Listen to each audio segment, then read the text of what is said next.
Hello guys, view point में आप सभी का स्वागत है। मेरा नाम है भूपेश असू और मैं हूं आपका होस्ट। तीन इंपॉर्टेंट न्यूज़ हैं जो पिछले 2 दिन से सारी न्यूज़ चैनल्स पे आ रही हैं, उसी के बारे में डिस्कस करेंगे।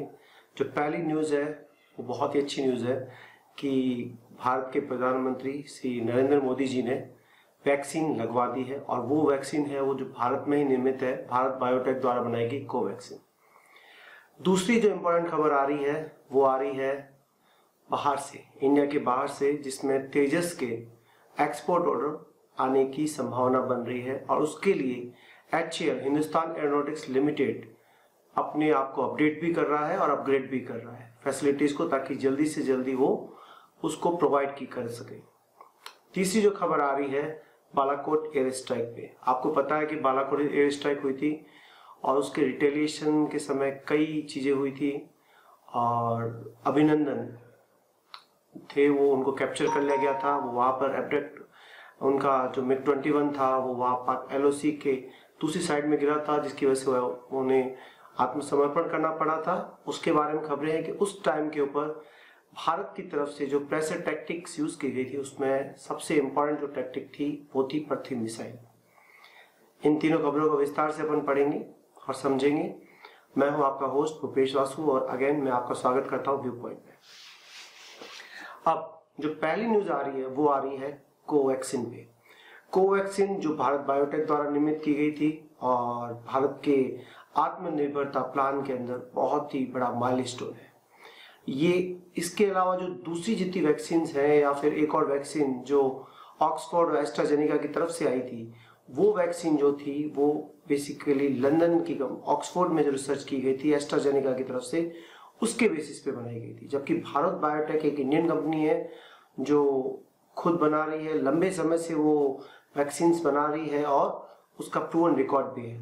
इसके बारे में कई लोगों ने बहुत से संशय किए थे कि हो सकता है ये इस वैक्सीन का डेटा जो अवेलेबल नहीं है, हो सकता है इसमें कुछ प्रॉब्लम्स हो, लेकिन सभी पैमानों पर ये खरी उतरी है और लगातार ऐसी खबरें आ रही हैं कि यह बेटर परफॉर्म कर रही है। कई देश इसमें इच्छुक है और सबसे इम्पोर्टेंट चीज, भारत के प्रधानमंत्री श्री नरेंद्र मोदी जी ने भी ये वैक्सीन लगवाई है।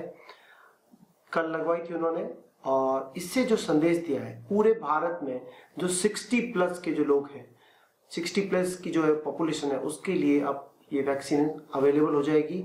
यदि कोई प्राइवेट में अगर लगवाना चाहे तो उसके लिए 250 rupees per dose, irrespective of the vaccine, Covaxin और जो आपके पास एस्ट्राजेनेका वाली वैक्सीन है, उन दोनों में से कोई भी आप ले सकते हैं।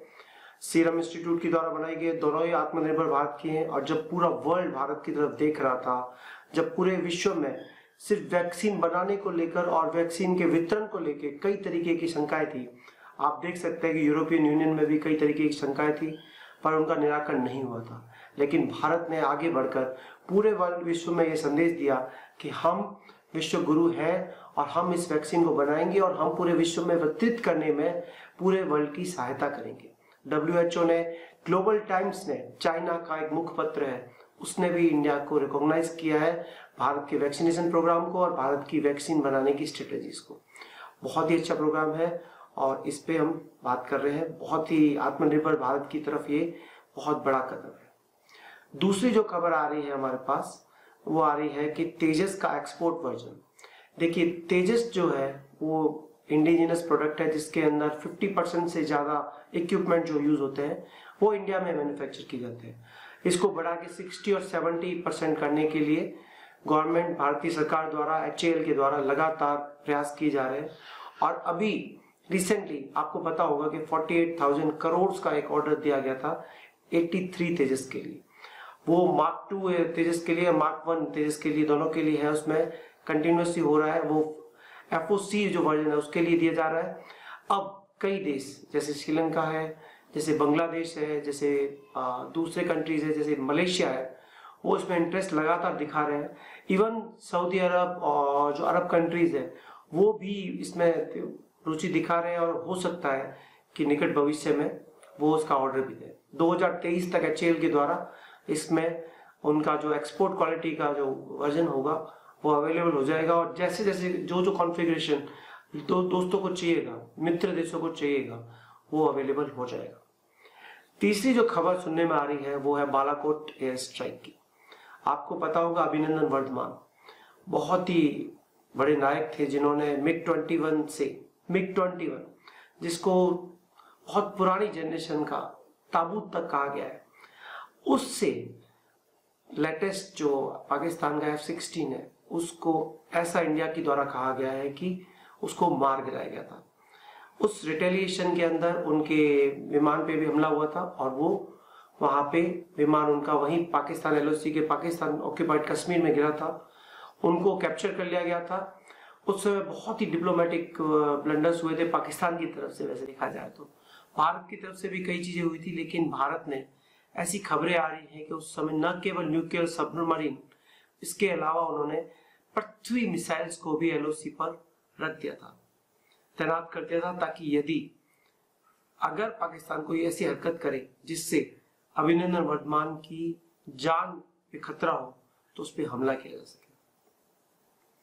इसी संदर्भ में एक और खबर आ रही है पाकिस्तान और भारत के संबंधों में कि जिस प्रकार से भारत और चाइना के बीच में एक सीज फायर का एक मसौदा तैयार किया गया, जिसमें दोनों देश आपस में एक एग्रीमेंट कर रहे हैं, जिसमें वो पहले की स्थिति जो मार्च 2020 से पहले की स्थिति थी या अप्रैल तक जो स्थिति थी उसमें चले जाएंगे और दोनों देश अपनी अपनी चोटियों की निगरानी कर सकेंगे। इस एस्पेक्ट में दबाव पाकिस्तान पे भी आया है। आपको पता होगा कि पाकिस्तान बेसिकली चाइना के हथियारों से, चाइना की चीजों से, चाइना के सपोर्ट से, फाइनेंशियल सपोर्ट से बेसिकली बहुत बातें करता है। लेकिन अब ये सुनने में आ रहा है कि चाइना के सीज फायर करने के बाद अब पाकिस्तान भी सीज फायर के लिए तैयार हो गया है। किस तरीके से होगा, दोनों में किस तरीके से बातचीत होगी, पहले भी बहुत सारे सीज फायर वायलेशन हो चुके हैं। उसके बाद इस तरीके के ये मीटिंग्स होती हैं, पाकिस्तान कहता है कि हम अपनी बात में रहेंगे और एग्रीमेंट करेंगे, लेकिन पाकिस्तान हर बार हट जाता है। आई होप इस बार ये बहुत ही अच्छा रहेगा और आपके लिए भी शुभ होगा। एक नेक्स्ट वीडियो जो मैं तैयार कर रहा हूँ वो गोधरा पे है।